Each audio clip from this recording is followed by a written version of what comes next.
Hi everyone, in this next video I'll be going over the topic of title blocks, editable attributes, and a little bit about model space and paper space. So what we're going to be doing is creating a title block and going over the steps you'll need to complete your homework assignment. It should be quick. Just follow the video and I'll be walking you through it for most of the steps.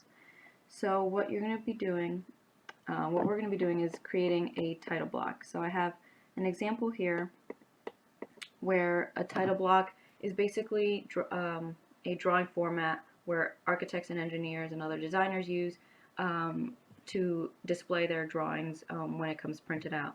So usually their drawings will be in this bigger spot here, you know, their floor plans, their details, engineering drawings, they'll be up here in this spot. And then down below there's spaces for a company logo, the overall drawing title, and then the project name, location, and other important information about the project, and then other text such as the date, the scale, project number, the floor if it's multiple floors in a building, and then a sketch number, which is basically the drawing number if you have multiple drawings. So what we're going to be doing is creating this title block and creating our own, inserting the RPI logo as our company logo, and then filling out some information down below. So to start, open up a new AutoCAD drawing. You can go by clicking the big A at the top left corner, clicking New, and then click an ACAD drawing. So the first thing you'd want to do is type in units, and double check that your units are correct for this drawing. We're going to change it from decimal to architectural, leave the precision at 1/16. Make sure that the insertion scale is inches, because sometimes it is unitless, but that's not ideal for any drawings that you want to print on a scaled piece of paper, because then the units can be all off. So just make sure that's in inches. Leave the lighting units here as international, and then the angle, the type, and the precision, leave them as is, decimal degrees, and 0. Once you have all these settings correct, you're going to press OK. And what we're going to do next is create our layers for this drawing. So what you're going to do is click on Layers. I already have this preset because of the example drawing that I drew on the side, but you won't have that. So what we're going to do is create new layers, the first one being for the border of the overall title block. Click Enter. We're going to change it from white to red, and make sure that you have you select the colors from this area, this ribbon. If not, these colors will not print right, so do not pick any colors from the above here, just click them from these this ribbon down here. So we're going to change it to red, click OK, and we're going to change the line weight from default to 0.24. Click OK. And then we're going to create another layer, this one for the grid. Those are going to be for the subsection lines where we're going to write all our text. We're going to change that color to cyan. Click OK. And then the line weight, what we're going to do is change it from 0.24 to 0.010. And click OK. And then the last layer we're going to do is for text. So that's the layer that you're going to put all your text in. And then we're going to change that from cyan to green. And we can leave the line weight as it is here at 0.010. So your logo is also going to go on your text. What you can do is maybe make another layer if you would like, just for your logo. And you can leave it at green and the same line weight. So once you have all your layers set, you can close out of it and just double check or make sure that your current layer is the layer that you're going to be drawing all your objects on. So draw them in the correct layer. If not, it's going to print out wrong, or it's going to look off. So we're going to start off with the border. So let's make our border our current layer by going to the drop down menu and just selecting border. So now that's our current layer, and we can start drawing. Our title block is going to be 8.5 by 11 in the landscape format. So what we're going to do is make our 8.5 by 11 box. So we can manually put in our dimensions by clicking anywhere on the screen. Make sure that you're in ortho mode if you're dragging along, if you're making it manually. So if you go by 11, you can type in all your dimensions, 8.5 by 11, and then once you're done you can click enter. So you can do it that way, or you can make your rectangle using the rectangle tool up here in the draw section. Click anywhere, and it's going to ask you to specify your other corner point. So what you're going to type in is at 11, comma 8.5. And the reason why you put 11 first is because it's going to be in landscape orientation. If it was going to be in portrait mode, where it's more vertical, then you would type in the 8.5 first and then the 11. So once we have those set, you're going to press enter, and it should create your rectangle. So if you create your rectangle using the polyline tool, that is okay. You can notice here that it gives you the dimension string up at the top, you know, in live. As you're moving your mouse, it changes with the length of the line. If you do not have that option, that means your dynamic mode is off, and what you can do is turn it on here at the bottom. So I'll show you what it looks like when it's turned off. If you select, you see that there's no dimension changing with your line other than the one that's down here where it says ortho. That's the only line that shows. So if you want to turn it on, now it gives you more of the actual length of your line in a larger format, and you can see that it changes. That goes with the same thing if you want to measure your dimensions. Just click the measuring down button and make sure that you are in distance. By default it should be in quick, and that's going to give you just, you know, like this large yellow line, and that's going to just make it a little bit harder to control. It will give you the dimensions, but it's just a little bit harder to read. So then what you want to do is click the down arrow and go to distance, and then you can select your endpoints and distance that way, and it gives you the dimension up at the top once you're done clicking, and it gives you other options down here like radius, angle, etc. You can just press exit or escape on your keyboard. If when you press measure and this this option doesn't come up, this down option dialog box, or this dimension does not show up, that means your dynamic mode is off. And I'll show you what that looks like. It gives you no live dimension string here, and then when you click, it doesn't bring you to that option bar. It brings it down at the bottom here, and then all your dimension, final dimension, is down here at the command bar at the bottom, and it's smaller to read. So just make sure your dynamic mode is on. It's just easier, user-friendly to have that. So what we're going to do is just start with our rectangle. I'm going to delete the other one so I don't get confused. And we're going to start creating our title block. So the first thing you want to do is offset this original rectangle in a little bit to create a border for the title block. So we're going to offset, and we're going to specify the distance of 0.25. Click enter. Make sure that you're offsetting inside the rectangle, the original rectangle, because if not, if you do it outside, then it's going to be larger than the 8.5 by 11. So just make sure you offset inwards. Once we have that offset inwards, you can see that it is a joined polyline, and it's not separate lines. What we want to do now is just offset this bottom line upwards to create the dividing line between the text where all the labels and the information will be from the actual drawing area. Because it is a constant polyline, what we want to do is explode the line and just select the bottom line now to offset up. We're going to offset it 1.5 inches, so we're going to type in 1.5. And now what we want to do is just offset this a little bit more as our second line just to give it another border, but instead of having it offset 1.5 inches because that's going to be way too big, let's offset at 0.1. So now we just have like a thicker line that's going to divide our drawing space from our information text space.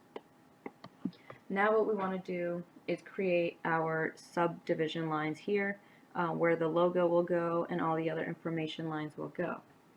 So what we want to do is select this side line and offset it inwards. So we're going to first start off by offsetting the side line, and we're going to offset it with a distance of 2 inches. Type in 2, offset. So this is going to be where the logo is going to go. Now we're going to offset it again, but instead of 2 inches, we're going to do 5, and that's going to be where the project title and any other project information is going to go, like the address and the name of the building, etc. And now we're going to offset this line again to create 2 more subdivisions, but instead of it being 2 inches, we're going to do 1.75. And so now we have our 4 main subdivisions. So logo, project information, and then some drawing information. But now we don't want these lines to be up at the top because that's going to interrupt the drawing space. So what we're going to do is select a cutting surface to trim those lines.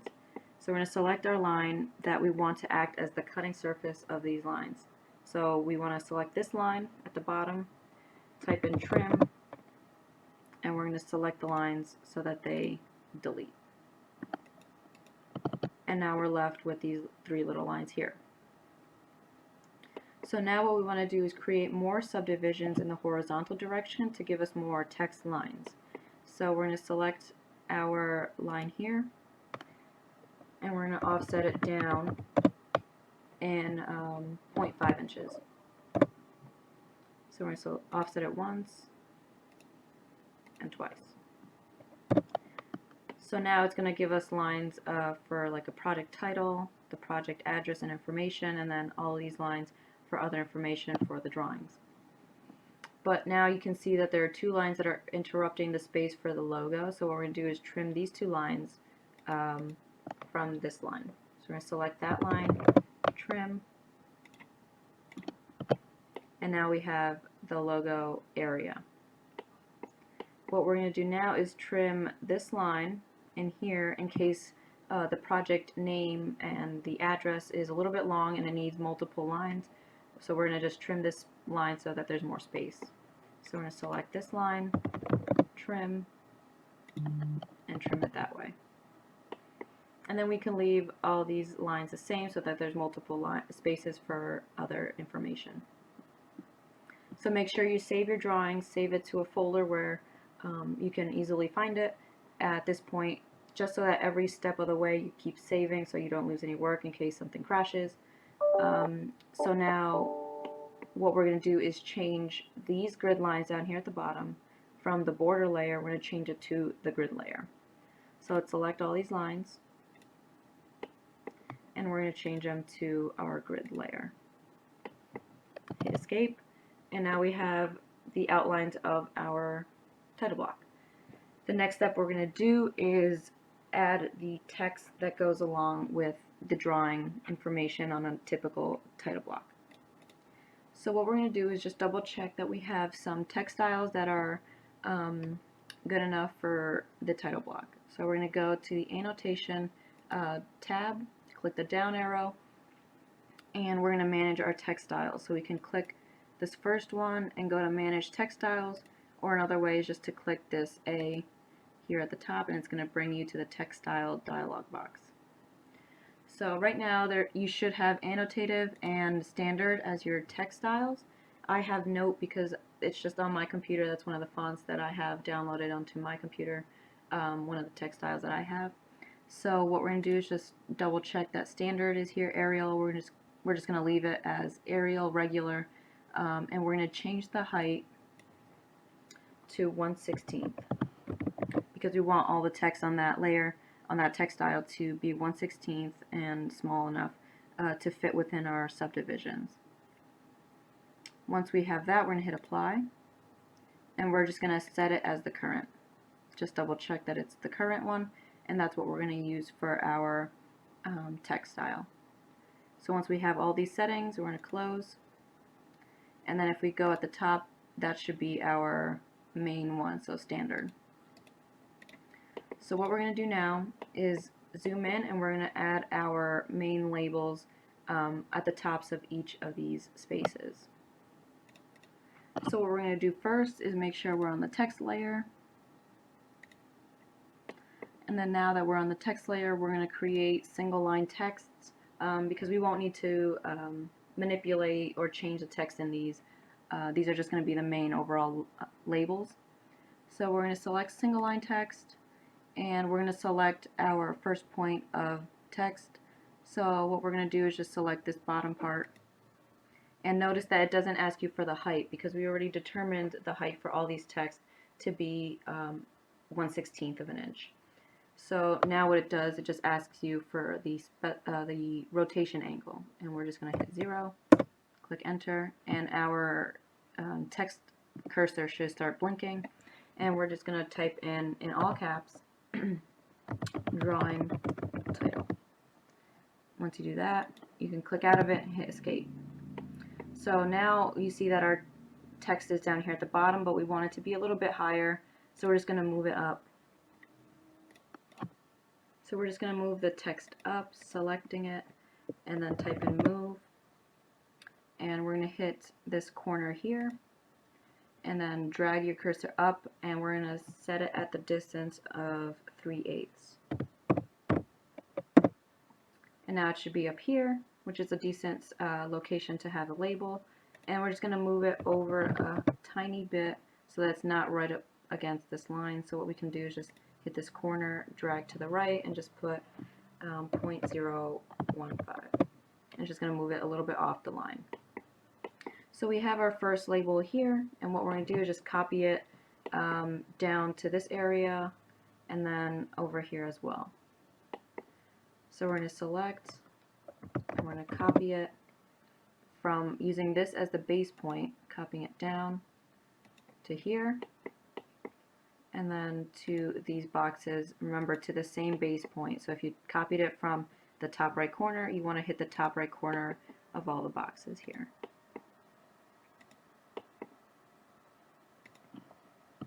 If it's not snapping, that means your snap settings are a little bit off or they're not turned on. So just make sure that at the bottom here, your object snap is on.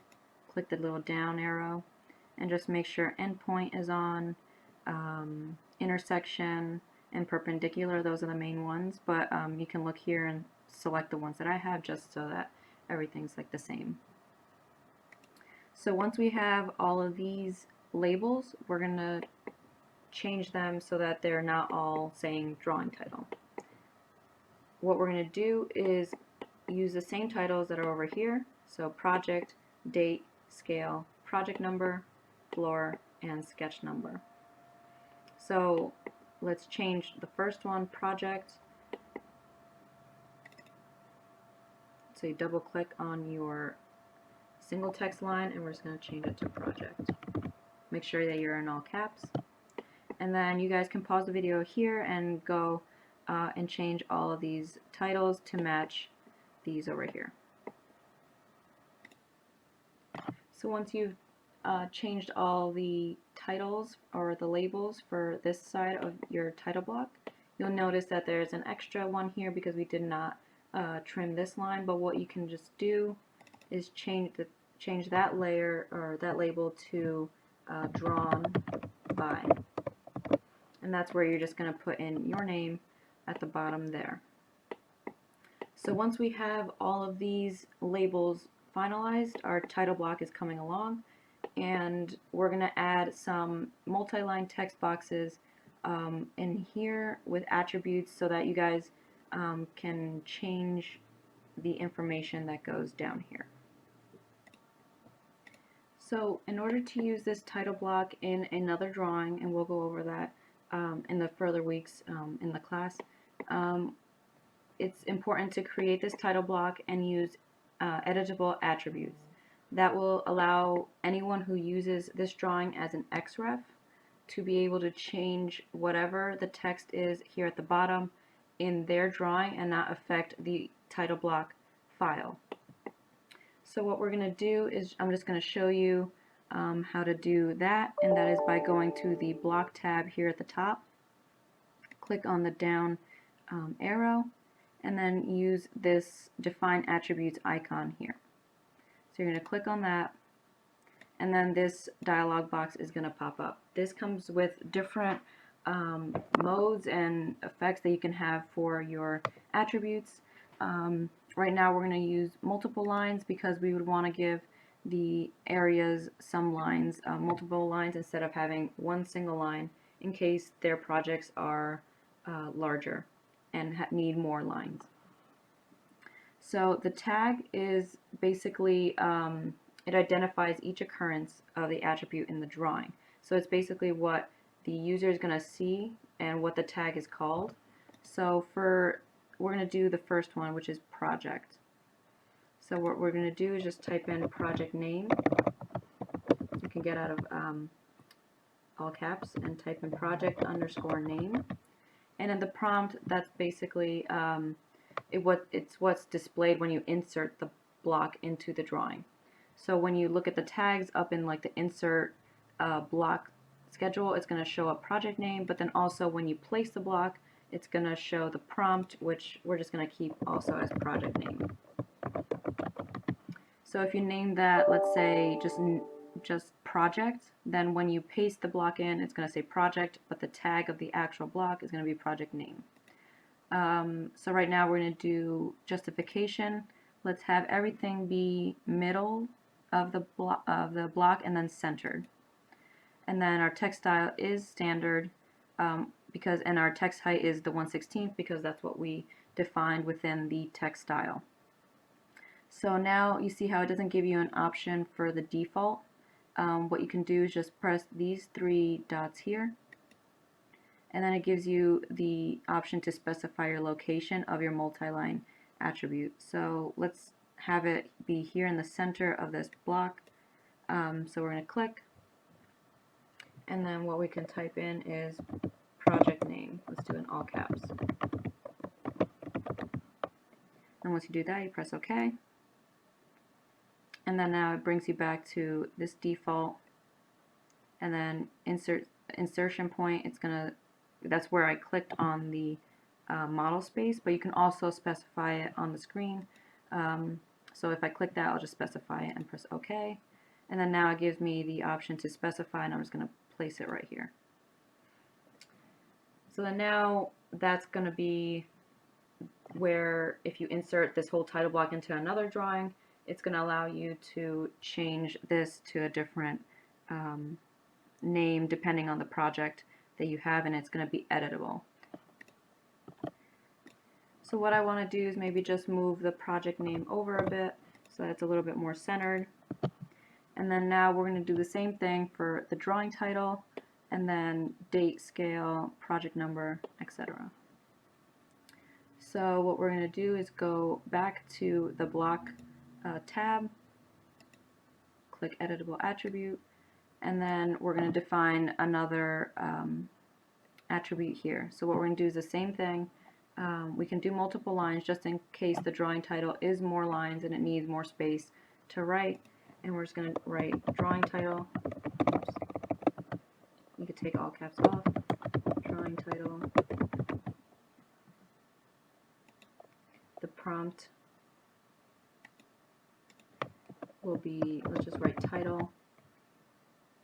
And then you can click middle center, standard 1/16, and then click OK. Oh, and then click default. Sorry. Oh, there's no spaces allowed, so sorry, put the underscore there. And then you can click default, and it's going to say to specify the location, specify the middle, and what we're going to do is just type in drawing title with all caps. Click OK, and it's going to bring this back up, and we're going to specify it on the screen once again. Click OK, and leave it right in the center of your box there. So I'm going to go over one more time with all of these lines. So you guys can follow along with one more. I'm going to do the date, and then you're going to fill out the floor, do the same thing for floor, scale, sketch number, and project number. And then I'll come back and show you what to do for the drawn by. I'm going to go back up here, block, hit the first icon, and the tag is going to be the date. The prompt, let's make it in the standard size or the standard look that we want the date to be in. So let's type in using capitals XX dot XX dot 20XX. That way when you're editing the date, people are going to know to use double digits for the first number, double digits for the second, obviously, and then 20, and then finish off the year.